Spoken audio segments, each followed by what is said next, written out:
What's up, guys? Welcome back to another episode of Dream a Little, the podcast that's all about helping you feel confident about your kinks so you can share it with your significant other. Today, we have a very special guest. Her name's Hilly. I found her on Instagram, and after we were chatting for a while, I discovered she converted her vanilla husband into the ABDL world. So I knew I had to have her on the show and pick her brain, and I'm so glad I did. It was so much fun. This episode is so important because I think sometimes as ABDLs, we get discouraged if we are kind of on the verge of opening up to our partner and we overhear them saying that they think ABDLs are weird or creepy, or saying something like they would never try something like that and they just don't get it. But what I've learned through my own personal experience with converting my boyfriend to the kinky side and also speaking with a bunch of people who have done the same thing, you learn that sometimes no actually means not right now. Sometimes it just takes a little bit of curiosity and a lot of courage to just ask your partner, why they think these negative things about this kink. And sometimes you'll find there's really no logical reason as to why people hate on this kink other than it's just like an easy target because it's kind of silly and out there. Sure, your partner might not love your kink. Heck, they might not even like it, but that doesn't mean that they don't love you and they want to make you happy. So don't get down if your partner has dropped hints about thinking ABDL is weird. There is a way to redeem yourself, come back, make it sound appealing, and you're going to find out how to do that in this episode with Hilly. If you haven't already opened up to your significant other about your kink, don't stress because I know it's one of the most difficult things to do. That's why I created this 6-step guidebook to sharing your kinks. You can get it for free by going to thelittlelounge.com/99. And as always, I will link to that in the show notes. Okay, let's get started.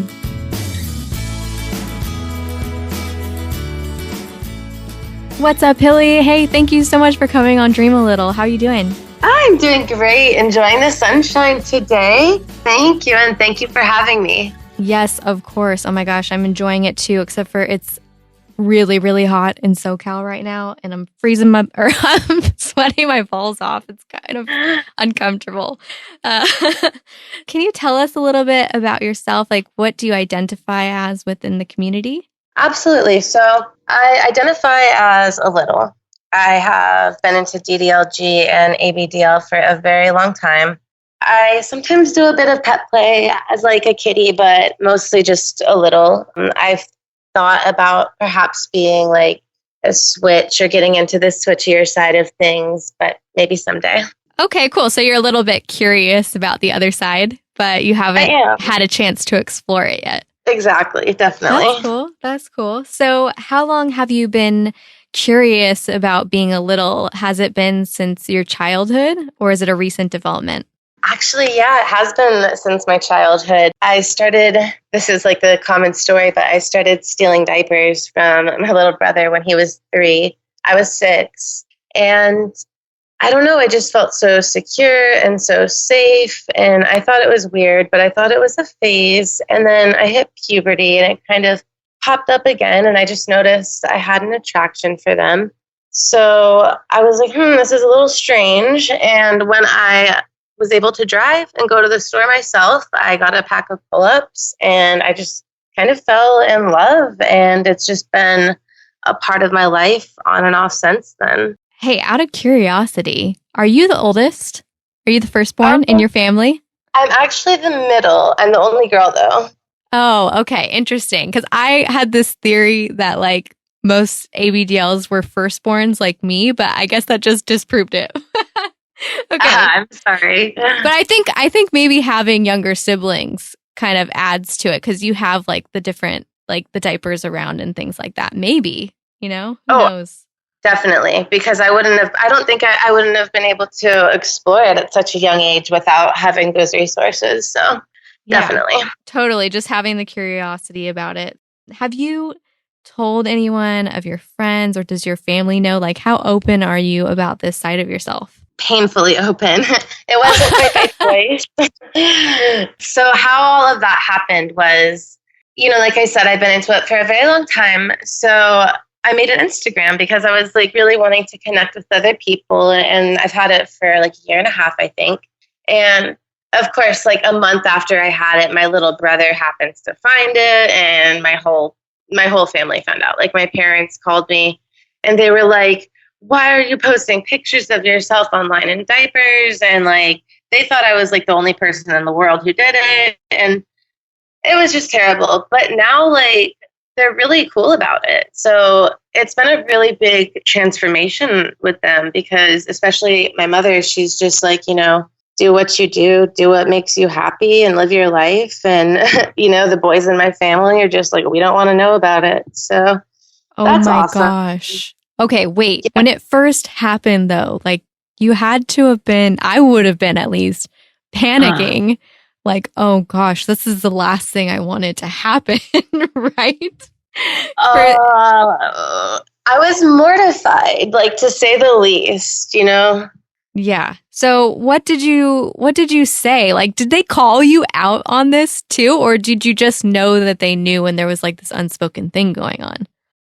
Oh no, they like blatantly called me out. I live in a different city and they called me on the phone and they were like, what are you doing with your life? Where do we go wrong?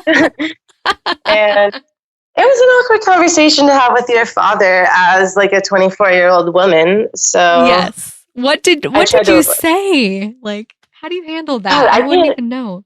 I can't even remember. I was just so embarrassed. I think I just hung up and I remember calling my mom back. Were they a little bit angry or were they concerned? Like, where do you think like that emotion was coming from? Oh, they were definitely, my dad, his concern was very much for my future, for, what you put online will haunt you forever. And he's very, very protective of that. And then they were also a little disturbed, I think. Yeah. Well, they'd probably never seen or heard of anything like this before. Oh, no. My parents are, my dad he's born in 1950, raised in the South, very, very conservative and old school. And my mom was raised as a Mormon, and they've never heard of a kink, let alone that, So DDLG is like a foreign world. But now that my mom's realized that there's so many other people that are into it, she's supportive. She really is. Seems like she did a little bit of research on the community then. She's good about that. I got to give her credit. She did. She looked into it for me and she was like, oh, okay. Because, she was like, this doesn't seem like it's harmful. And I was like, it's not. So yes. It worked out really well. And as far as my friends go, I have a small circle of friends and most of them know. And we just like don't talk about it, but they're supportive. So you've told them at one point or another? Oh, okay. You've just kind of casually mentioned it. Yeah, what I'll do is I'll pick them off one by one. So I'll take, one of them out to the beach or something like that. And I'll be like, we'll be in the middle of a long conversation and, I'll bring up sex somehow and just kind of casually slip my kink in there. And they're always usually very accepting of it. But I've also had people go the opposite way. I actually lost a job because some of my coworkers found my Instagram, and I've had it go both ways. It's a mixed bag coming out with this. It really is. Wow. That's pretty crazy that you lost a job over it.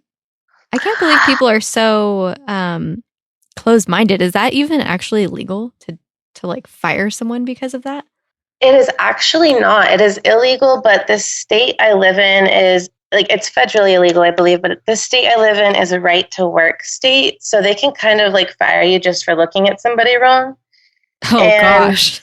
I know. It's really scary. And I had been with them for a year and a half, and I really loved my work there. I mean, it was just waitressing, but I loved what I did. And yeah, they just cut me loose because they just were like so freaked out by my Instagram. But, everything happens for a reason, but that stung, definitely. So after going through all of those different situations, did this change the way that you felt about yourself, or did it like affect, did it make you want to close down your account at any point, or were you just like, this isn't about me, it's about them? That's a tough question. I did go on private for a while, but I eventually came to the realization that it was about them, because this is something that I truly feel I it's been a part of my identity forever. And, I don't feel like I should have to change myself to have a job. Like, it has nothing to do with how I worked. I was a very, very good employee. They always said so until they saw that. They were just like, we can't have you here. So it was their own fear and their own bias that, drove me away. Or made me not be able to come back. So I just kind of like got over it. And I was like, you know what? This is their own thing.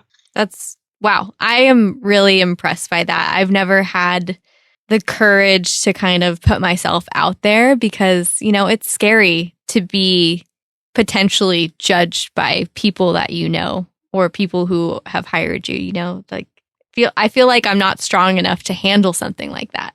Oh my gosh. No, I completely understand. I think it's a bit because I'm in recovery for some hard stuff as well. And I am used to being judged, and I learned how to, deal with it a while ago. And it's not a matter of strength. It is what it is. And I just don't have the energy to hide myself from the world. That's awesome. That's a great outlook to have.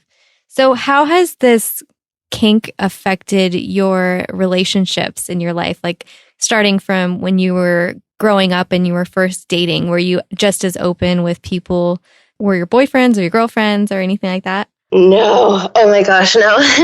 So back when I was like in high school, I didn't know. Okay, my very first relationship ever was over the phone. And that's kind of when I started calling him daddy, and he would call me baby, and I'd get to turn on my blah, blah, blah, and that's when I discovered that I was into that.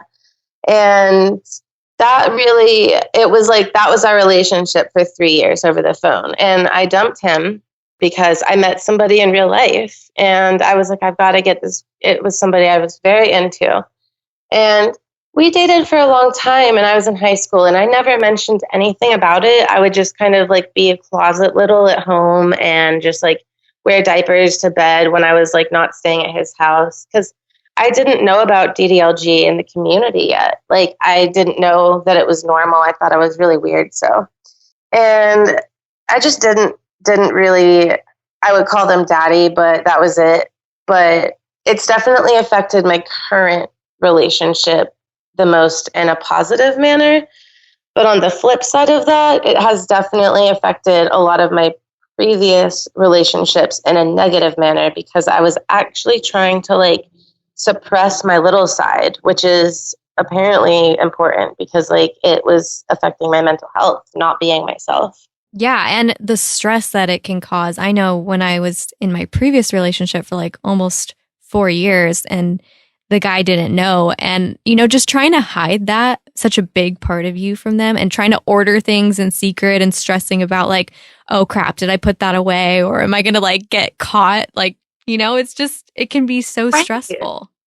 It's almost like living with your parents again. Like, yeah. Like, what's the point? So it's just so good to have. It's really, actually, DDLG honestly has taught me a lot about honesty and stuff like that in terms of my relationship. Because when I first met my husband, now I keep wanting to say boyfriend because it all moves so fast, but it's crazy. But he really, the first time I called him daddy, we had been dating for about 2 months, and I called him daddy, and he was like, "Oh God, you're not one of those people who wears diapers, are you?"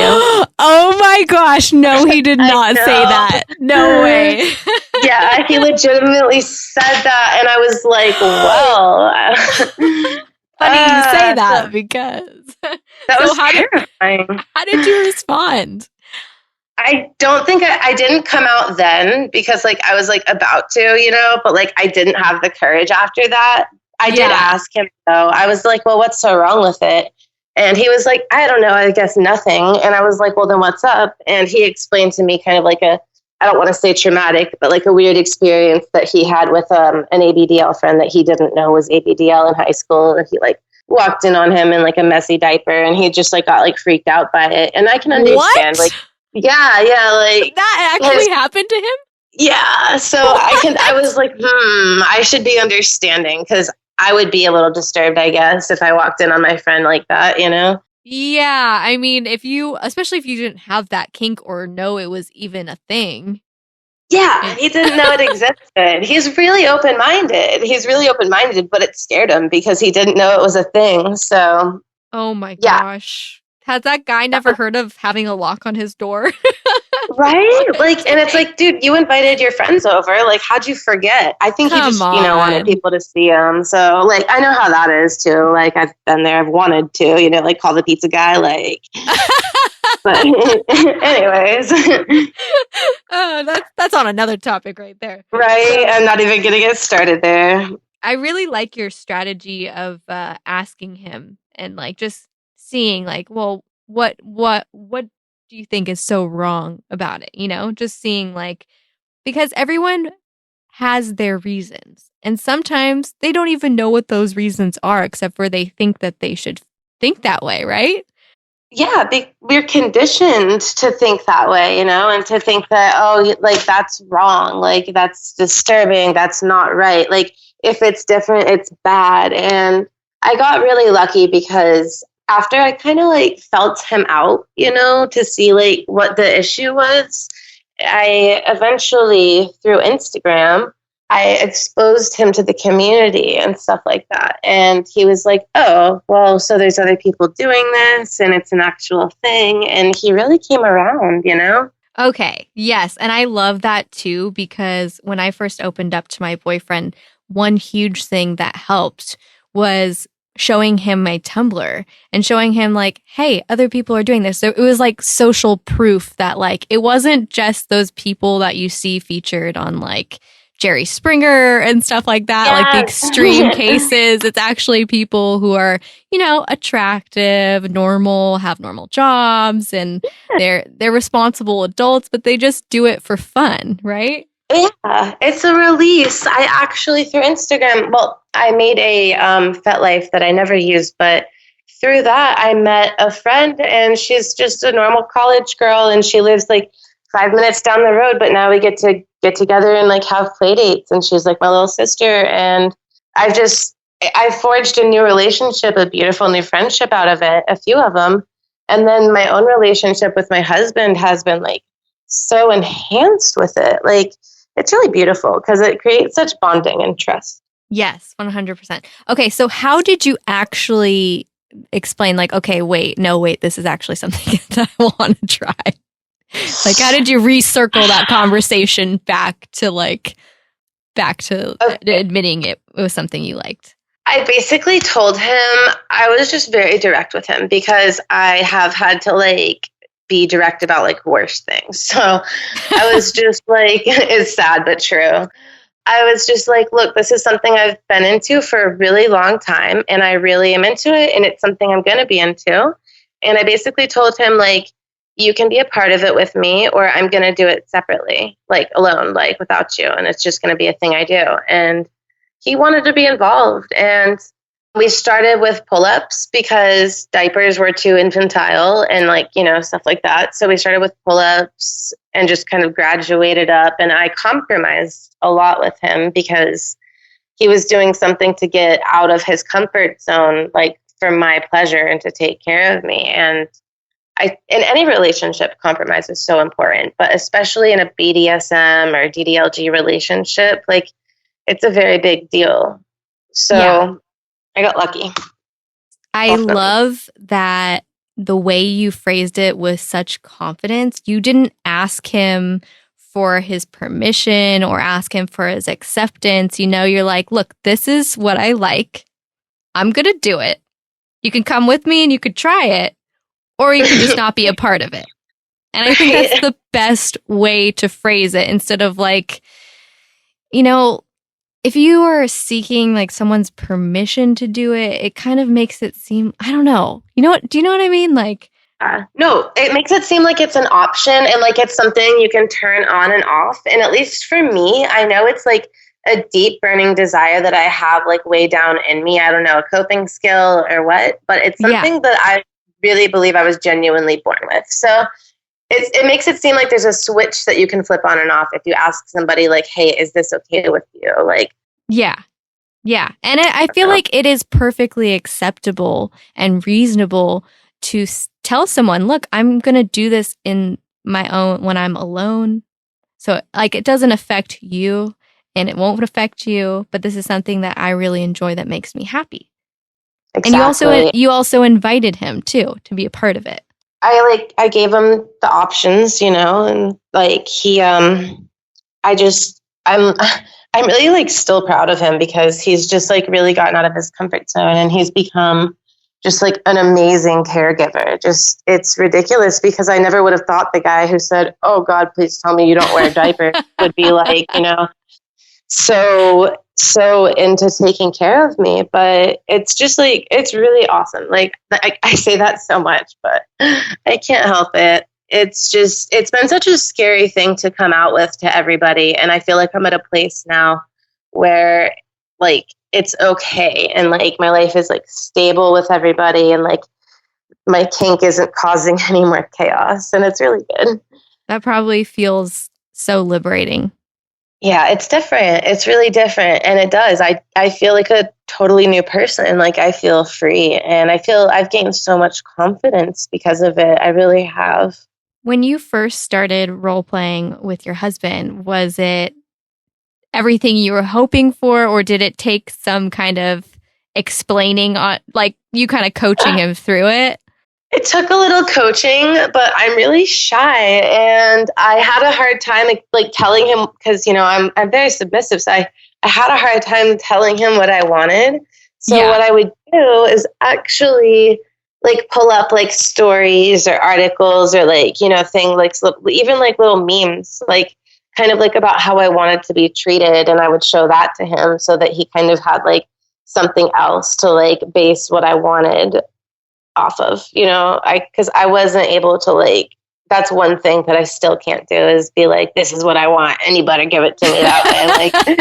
Like, it's easier to show rather than tell, right? Right. Exactly. Even though you're so out, like in every sense of the term, it's funny to hear you say like you still have a hard time talking about it. But I think that's so relatable too, because it's still awkward to kind of request certain things. Yeah, like, hey, will you powder my butt and tape this up for me? Like, it's just weird. And even though it's so normal to me, it's still weird just because, like, we're all still conditioned, even us littles and bigs and doms and daddies and mommies and whoever, like, we've all been conditioned a little bit by society to think that we're weird or we're abnormal or we're not okay when that's, like, completely not true. But it's still hard to, like, break through that in just like every aspect, Yeah, totally. So we're running out of time here, but I wish I could stay on longer with you. But before we go, I just wanted to kind of see like how have things evolved now in your relationship? Has he totally adjusted to the role? Are there times when he initiates things without you asking for them?